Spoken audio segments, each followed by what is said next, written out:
ចាសួស្តីថ្ងៃនេះយើងមក review ពី local brand របស់វៀតណាមអ្នកទាំងអស់គ្នានៅអាគារ42ដុងធនអីគេនេះអ្នកទាំងអស់គ្នាខ្ញុំដាក់ caption ខាងលើចានេះមកហាងទី1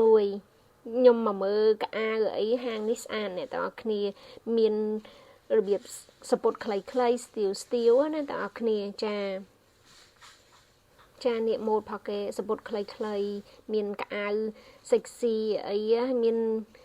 ពូ accessory កបោបើអីចាហើយនេះយើងមកហាងទី2នេះក៏មានរ៉ូបស្អាតហើយនឹងឈុតសពុតអីក៏ក្លីបដែរអ្នកទាំងអស់គ្នាចា local brand ផកគេហើយនេះខ្ញុំបានតែថតខ្លះឲ្យអ្នកទាំងអស់គ្នាអត់បានទាំងអស់ទេនេះចូលទៅហាងទី3អ្នកទាំងអស់គ្នានេះសើ local brand ផុសវៀតណាមសាច់វាឡើងហាប់ស្អាតទៀតអ្នកទាំងអស់គ្នាចាហើយតម្លៃវាក៏សមរម្យដែរមានពី10រៀលជាងទៅដល់30អីចឹងណាអ្នកទាំងអស់គ្នាមិនថ្លៃពេកទេមកគួរសមចាហើយអាគារនេះមានតែ2ជាន់ទេអ្នកទាំងអស់គ្នាចានេះសភាពដែលទិញអីវ៉ាន់ហើយរហូតដល់យប់ជ្រៅមើលមុខកូនក៏ដឹងដែរអរគុណច្រើន